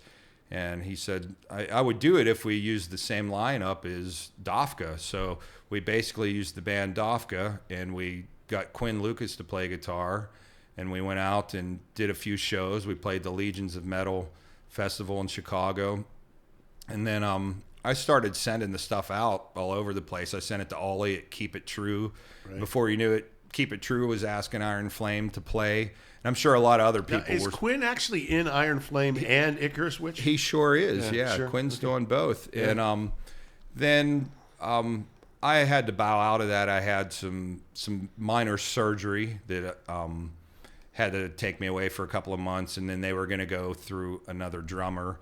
And I just wasn't interested in working in other musicians, and then I was just getting my health back together. But and I also saw that it was starting to take off, and I thought he needed some people that were going to be able to give him, 100%. But they just went to Europe and did something like 11 shows in 11 days. They did do the Keep It True festival, and I'm a fan. I think the music's just great. Andrew also sang in Dofka and sang fine, just great in Dofka, but I think now he is really top tier. He's really at the top of his game, and they're on fire. So I think even bigger, better things are coming for them. But so there's a good scene here. They're having some festival, I think this weekend. Shame on me for not going, called Descendants of Crom. Have you heard of that? Yeah, I've heard about it. Yeah, and it's just through social media. I caught wind of it. I know. They did it last year, and it was very successful. And it's 2 or 3 days of metal, and they bring in some bands from out of town, but all the a lot of the local metal bands are here as well. But there are some really good bands. There's a good scene. Unfortunately, there's not as many venues as there used to be. So, that is a little bit of an issue, but they make it work. It seems like a lot of the bands now are doing like multi-band shows, but all good quality bands, So I think there's something here, and who knows? Maybe it'll be the next Seattle or LA. Is that a thing anymore? Well, LA's not LA anymore. I know. Although in Seattle, the grunge scene is just gone. But one thing about LA, though, that I have to say, I spent a lot of time in LA, and I lived in New York for 15 years. All the great New York rock clubs gone. Yes. CBGB's. Yep. Bottom Line. Don Hills. Tramps. Club, the Cat Club. The China Club. Limelight. That's what I said. L'Amour. Yes. God. That's what I said. Even when I'm saying there isn't places really as many here, look at that. Those are all legendary venues. And they're all gone. But L.A., they're all still there.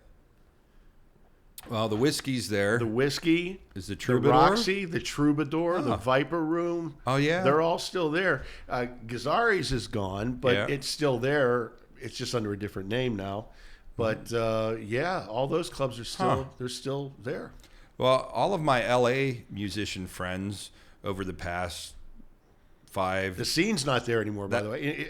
Going to L.A. in the 80s, it was like Sunset Strip was like something out of American Graffiti, man. It was just packed with people, cars cruising, just amazing. But all of my musician friends that lived in L.A., they have all moved out of there. They all got out. Yeah. It's expensive to live there. The scene's not there. It's not there. It's just not worth it, But there's...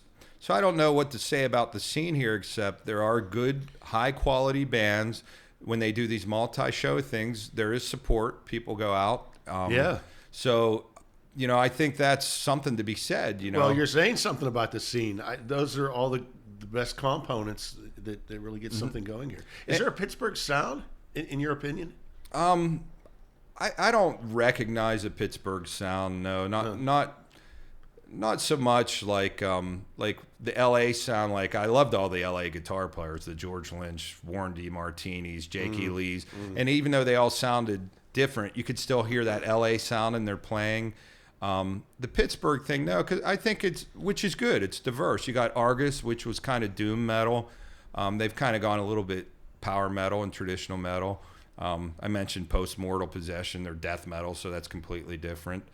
Jeff Kalp's band, Serpent Lord, is a lot like, I don't even know what they're like. They're kind of like Alice in Chains, but with different kind of vocals. Brimstone Coven is stoner rock. Lady Beast has the female vocal. Well, Icarus Witch, actually, now that I say that, Andrew sings both in Icarus Witch and in Iron Flame. Yeah. So, a vocal is a strong identity. But Icarus Witch is a little bit more AOR, There is metal components in that, power metal components, but Iron Flame is just straightforward power metal and some of the traditional Iron Maiden stuff. So he's singing a little bit different stuff. But I can't say there's a Pittsburgh sound because the bands are really diverse, and I think that's good. I don't think anybody's cloning anybody. I think for a while, like the Cleveland scene, back in the day, you had the Shock Paris and Breaker. Yeah. And I love both of those bands and Medallion. And then it seemed like once Mushroom Head came out, they were parts of the guys from Hatrix too. Then a lot of the bands started to try to clone Mushroom Head. So. What was the name of the label? Was it Auburn Records? Was it Auburn? Yeah, Bill Peters. Yeah, Bill Peters. Sure. Yeah. He does a really. Is Bill still around? Bill is around. I don't think he's as active in the music scene anymore, but I did see that he always does like a food drive around Christmas time and has a lot of the Auburn bands, and he brings some other ones, and he raises a bunch of. That was a cool scene back in there. We didn't have that in Pittsburgh. You're talking about the scene here now. When you and I first started playing in bands, we didn't have that. No, I tell you, when I first started coming up here playing in Dofka, the Pittsburgh bands looked at us kind of like, "What are you doing?" Because it was all like, it was hair metal, but it was all covers. And I got to give credit to, I don't know if you know Robbie Myers. Yeah, I know Robbie Myers. Yeah, so we were trying to get in the different clubs, and we opened for a couple nationals at Graffiti, and that was a great club. That was great. I loved Graffiti. It's gone, yeah, of course. Gone. The Decade's gone. The Decade's gone. Someplace else is gone. The Electric Banana, which that wasn't really your scene, but my band we played there. Did you really? And I have to tell you, that place was legendary in its own way. You would go in, and all the 8x10 promo pictures of the bands all over the walls, and everybody. And then you'd see Half-Life written everywhere. That was a scene that we were kind of part of for a short time. For Angus Grimm? For Angus Grimm, and it came out of the Ides thing. Yeah. It was Doomwatch, Dream Death, Necropolis, Bird of Prey. Right. On the metal side. Half-Life on the punk side. And Circus of Death. I can't remember what the other bands were on the scene, but there was a lot of cool bands. But there was a crossover scene between metal and punk, and the Banana was pretty much the center of that. Well, City Limits was happening a little. City Limits was happening. Yeah. Well, they would have those. The Battle of the Bands would bring in the bands that's where I first saw 313 and Asgard and Giant, which were all great bands. When I first saw 313, I thought, are these guys from Europe? They're not from around here. And here was that Giant with George or with Paul? I saw them with George. And George became the guitar player in Angus Grimm. Yes, so great player. Yeah, he still is. Just still keep in touch with George. He's down in North Carolina. We're Facebook friends. I don't. Yeah. So I have the Giant demo. With the 3 songs. Yeah, we did that at Audio Innovators with the same place we did the Action album. With Hang Tough and Hang Tough. What was the titles of the other 2 songs? Hang Tough, Master of the Mighty. Oh yeah. Hang Tough, Master of the Mighty. There was 3 of them. I never knew the titles of the other 2 because Hang Tough got a lot of radio play around here. That was the one that had the big. Chris DiCarlo played it all over it was the radio. Chris DiCarlo. But I think that that singer Was it Dave? Yeah, Dave Gonzalez. Gonzalez. He lives out in Los Angeles now. Yeah, he was a good writer. In fact, one or two of the Racer X songs, are co-written from him. I don't know if they were older Giant songs or I'm he sure got that together. they were, because Paul Gilbert was the original guitarist in Giant. When he was 16 years old and scaring the shit out of all the guitar players in Pittsburgh. Well, yeah, again, I come up to Pittsburgh. The first guy I see is Doug Apple from 313. Doug's great. And I'm like, oh, my God. And then I did see Paul with Giant before I saw him. I did too. I saw him at Rockin' 51 on Route 51. Or I think it used to be called Down the Road. It used to be called the Down the Road Lounge, and that became Rockin' 51. Yeah, I think this was called Club 22 or something like that, where I saw. But then, so those are the first two guitar players I saw, and I thought, why even try? Yeah, wow. but the funny thing about it is, you were part of those conversations. Like, who's the hot guitar players? Even though you're from West Virginia, everyone always laid claim to you here in Pittsburgh. And it was like, oh, you got Paul Gilbert, Red Beach, and Jimmy Dofka. Those were the three that we heard about the most. Well, that's interesting to be thrown in that group. Yeah. It just, at that time, when that's the first couple that you see. Meanwhile, Paul's one of the greatest in the world. It's amazing. Yeah. And Reb too. Reb too, yeah. He's with Whitesnake now, I guess, still. Yeah, yeah. And Doug Apple is a fantastic player too, and all that stuff, speaking of the local scene, a lot of these older bands had recorded stuff that was either not released or just on demos.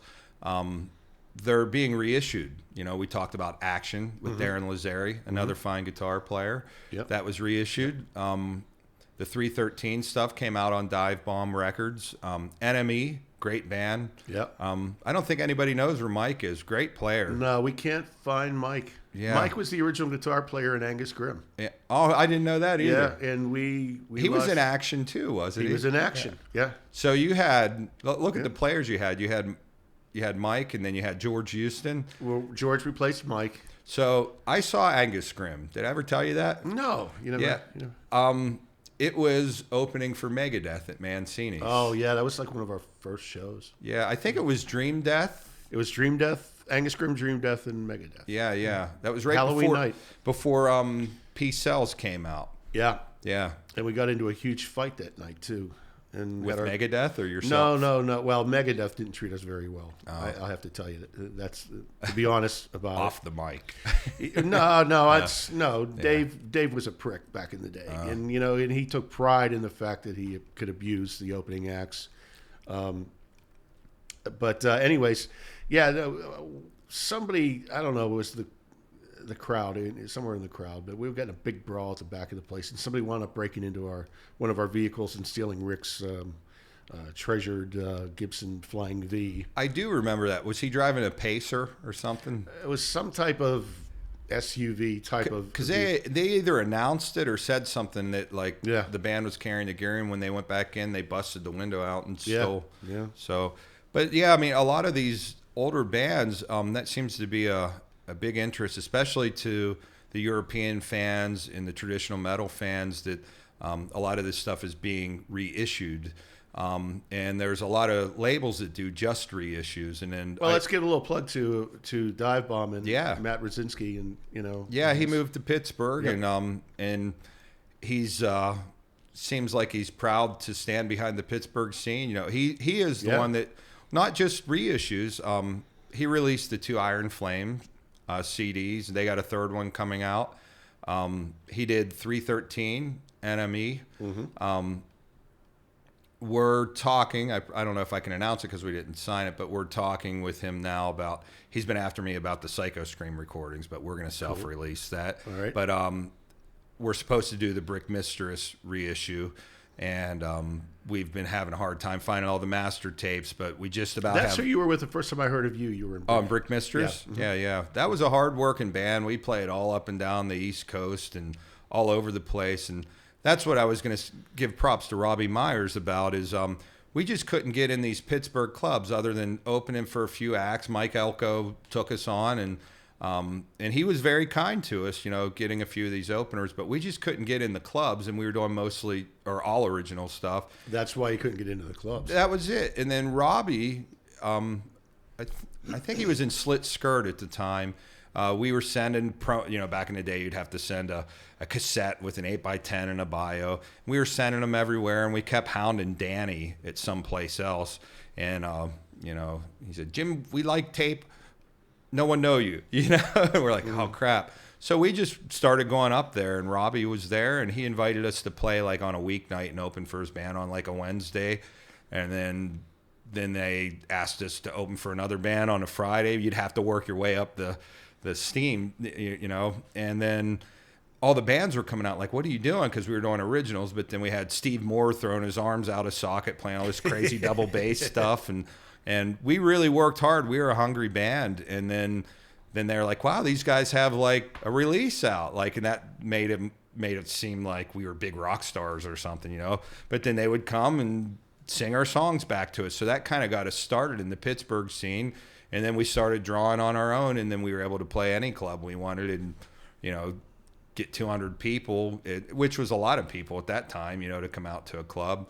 And that's kind of how we broke into the scene here. Meanwhile, we're sending our tapes all over the world to Kerrang and Metal Hammer and all these places and getting reviews. And then the label started coming to us saying, oh, you're getting good reviews. Well, you send us stuff. And, we had several offers, and I ended up signing a deal as the band Dofka, and that kind of started that whole thing. I didn't want the band to be called Dofka, but that's a whole other story. That the name wasn't taken, and when I was in the band Screamer, there was another Screamer, and etc. But that kind of triggered it. And then every time I did try to change the name of the band Dofka because I didn't want it to seem like a solo thing. But every time I tried to do that, everybody would say, why are you doing that? Keep your name out there. Industry people would say that. And I'm like, well, I don't know if people take it serious as a band. Seems like a solo dude, but yeah. So it just kind of stuck. We tried to change it to Psycho Scream. People liked the band, but they're like, how come it's not called Dofka? So anyhow, with all of that said, leading up to now, I do have a new Dofka CD recorded. I'm really happy I got my old singer he sang in Dofka for a while, and we played together in Screamer. His name's Chet Miller. I always said that he was, the elite singer from the region, and we just never got to record anything properly over the years and release it. And, when Chet left Dofka, he was starting a family, rightfully so, and started a new business and stuff. So he kind of has been out of the scene, and his vocal takes on this, he still has it, man. He's just singing his butt off on it. So it took us this many years to finally get him recorded properly, but it'll be out now that we're in our late 40s and and we're gonna make it. So that's what's going on. I released a CD with Rev Jones, who plays with everybody.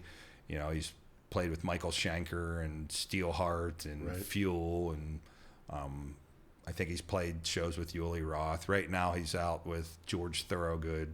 And then Jeff Martin's playing drums on that from Racer X and Badlands. From Yuli Roth to George Thorogood. Yeah. Well, I think he's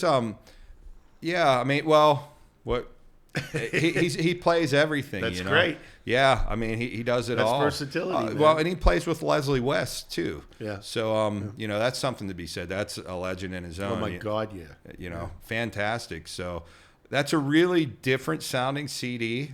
It's not metal. It's kind of retro, just rock and roll, and it's got some kind of goofy, twisted lyrics. But I played a lot different on that than I do on a lot of the metal stuff, just because the music required it. And I just had a blast doing it. So, and I also mixed that record as well and mastered it besides playing guitar. I played on a CD by a guy named Ben Couzet. He played in the band Wicked Witch and a pretty big death metal band from Florida called Monstrosity. I think a couple of those guys ended up in I don't know, they're legendary. And then I did a guest solo with a band from Spain called Frenzy, and they're probably my favorite traditional / power metal band over the past 5 years. They're a lot like Racer X with really great singers. So, that's how I didn't know those guys. Well, you were doing something with Jeff Martin too. Yeah, well, right? Jeff played on the Rev Jones CD. Oh, okay, he played great. drums on that. Okay. Yeah, so that's kind of what's happened over the past year. And But just to be, Jeff was the lead singer of Racer X. Jeff was the lead singer in Racer X, but he was the drummer in Badlands For a while, yeah. For the last two CDs. Yeah. Because Eric Singer. Eric Singer went to Kiss, Yep. and then Jeff played on Voodoo Highway, and then the third CD wasn't officially released until recently. Did you ever hear the third one? I don't. Yeah, a lot of people don't know much about it. Oh, it's so good. Jeff told me that, Ray just went in and didn't really have his lyrics together, and they were just doing recording a bunch of the songs to give to the label, I guess maybe to get their budget. And he's just improvising throughout it, but you wouldn't know. Ray's just devastating on it. That could be my favorite Badlands CD is the third one. Wow. It's just I'm gonna have to listen to it. Oh, then. it's just so good. Yeah. So I'm glad I got to play with some of these amazing players. Just like you and I were talking off the mic, these are like musical heroes of mine that I listened to and learned to play. I mean, I cut my teeth to those Racer X CDs, after playing all the Randy Rhoads stuff, and then just hearing Jeff Martin's voice and then being able to play with him. And me and Rev Jones, we've been friends for years. He used to play in a thrash band called Forte from Oklahoma. So that's how I met him. And then he has just gone on to play with everybody. Amazing bass player.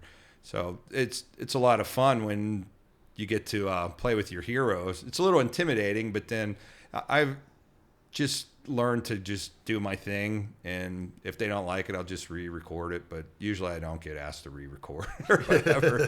but that's fine. I just kind of do my thing and figure they asked me to do it because they liked what I do, Yeah. So that's not a whole bunch of huge announcements for future plans other than the new Dofka CD. I'm excited for everybody to hear that, and then the Brick Mistress reissues will be out. We will reissue the Psycho Scream stuff with Tim Amar singing on it. There is a second Psycho Scream 10-song CD that was never released or heard from anybody, so we have to get in there and remix that, so that'll take a little bit of time. We haven't opened those tracks in a long time, so I don't know what we're up against. But so that'll be for 2020. Right on. And then where can people get like information about you and JK and for JK for the studio, and I'm teaching 60 guitar students a week right now besides the production work, and 60. And then we have another guitar instructor that does banjo, and an amazing voice teacher and drum lessons and piano. How do you do 60 guitar lessons? Well, most of them are half hour, and some of them are 1 hour students. So I teach, that's a full-time job right there. Yeah. So I've done full-time music for as long as I can remember. Even when I didn't do music as my full-time thing, I was working in a music store as a assistant manager. So that's still music, but I've been able to do this. Don't Quit Your Day Job is the name of your show. I don't know if I recommend it because you got to spread yourself so thin to do it as a full-time musician. Yeah, but even doing what you're doing at JK, even though it's your business and you're, it's music. It is, yeah. And what you're doing is great. I mean, you're helping to usher in a whole new, generation of musicians. Yeah, it's neat seeing all the kids come in and learn, and we've recently partnered with Washington Jazz Society, and they have a great program called the AMP program, which is after music school program. So a lot of the kids that would go home and their parents aren't there, some of them are, they're not really at-risk kids, but there's some of that component where kids go home and the parents aren't there and they go out and they get themselves in trouble. So they have this really cool program where they will help get the kids an instrument and pay for their lessons, so they bring them to us. So we just see these kids come in and they've never had an instrument, and it's just like they light up. That's awesome. It's just amazing, So we have a lot of cool things going on down there. Are you doing something with Dave Granati too? Well, I do some guitar master classes where I'll go to other studios and I'll bring my guitar, and like Dave's thing, I went to his studio once. It was awesome. He's got it's kind of like a rock camp. For those about to rock. Yeah, for those about to rock academy is what it's called. Mm-hmm. And he had like 4 or 5 guitar players and a drummer and a keyboard player and a singer, and they're all playing at once.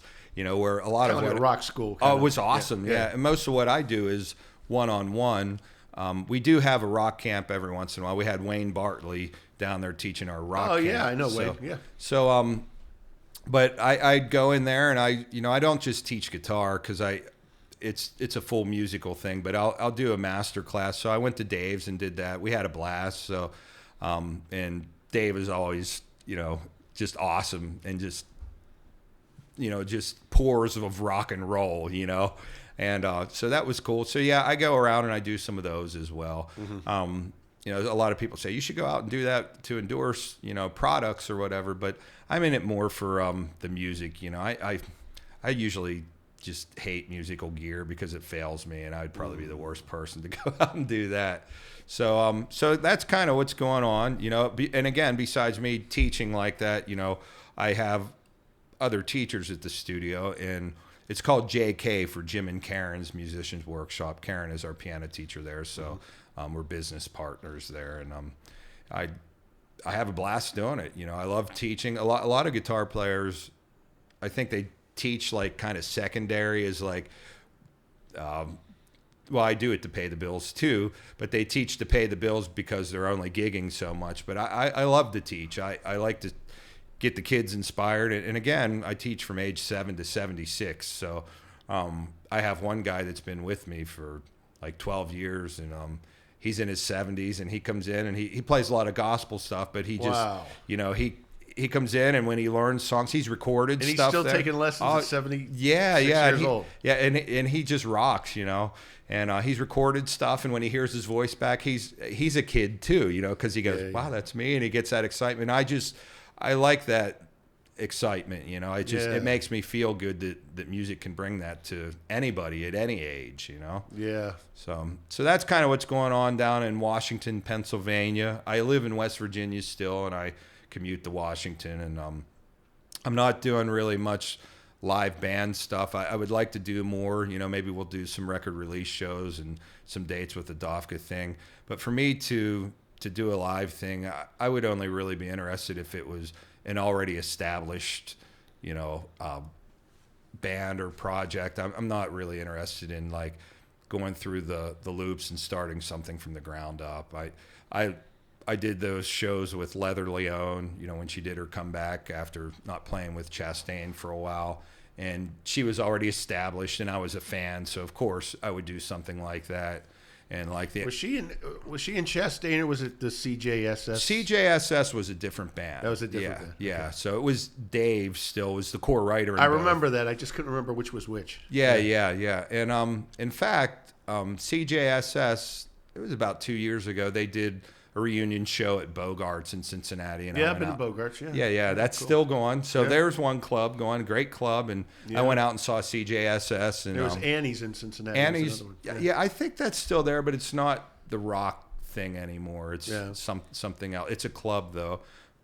So so I'd like to get back on the stage and be playing live, but time is really against me to do that, to start something just from scratch, and it's unless it's something that I have a bigger stake in, where I'm writing more of the stuff, or if I'm just a fan of the music, like the Iron Flame stuff. I'm really good friends with Andrew. I really like the music, and I wanted to do that, and it really started to take off, and I kind of had to step back because other issues or whatever, and so call me if you need a guitar player and you're established. You want to give everyone your phone number? Yeah. No, you don't. 1-800-PAY-THE-GUITAR-PLAYER. Is there any other websites? Yeah. You asked that, huh? I didn't answer that. Yeah. You can go to Facebook. You can go to jimdofka.com, JIMDOFK.com. You can go to dofka.com, which is band stuff. The music studio. Can people message you there? They can, yeah. And then I'm on Facebook too. I don't probably just search for Jim Dofka. I don't know what my Facebook thing is. I'm maxed out on friends there, but you can still message me. Every once in a while I go in that little box where it says other messages, and I'm like, wow, look at all these messages. Then the studio the website is jkmusicwashington.com, because we're in Washington, PA. Mm-hmm. So they can find it at jimdofka.com, dofka.com, or jkmusicwashington.com. Well, Jim, I really appreciate you coming all the way up from West Virginia, and I'm so glad that we finally did this. Yeah, we talked about doing all kinds of projects and doing our own podcast show and doing other things. So it's just, I live in another state, and it doesn't always make it as easy to do the travels. But yeah, I appreciate you you inviting me up and talking about the music. And you know, I know a good bit about your background over the years, and you know, it's an honor to be asked by someone who's been in the scene like you have. So I appreciate you saying that, man. Thank you. I really appreciate it. Yeah. All right, Jim, thanks so much. Have a great, safe trip back to West Virginia, and I hope that you're going to come back up and join us again. Absolutely. Sounds great, man. Thank you, and everybody, thanks for tuning in to Don't Quit Your Day Job. Right. Have a great evening. Cheers. Cheers, man.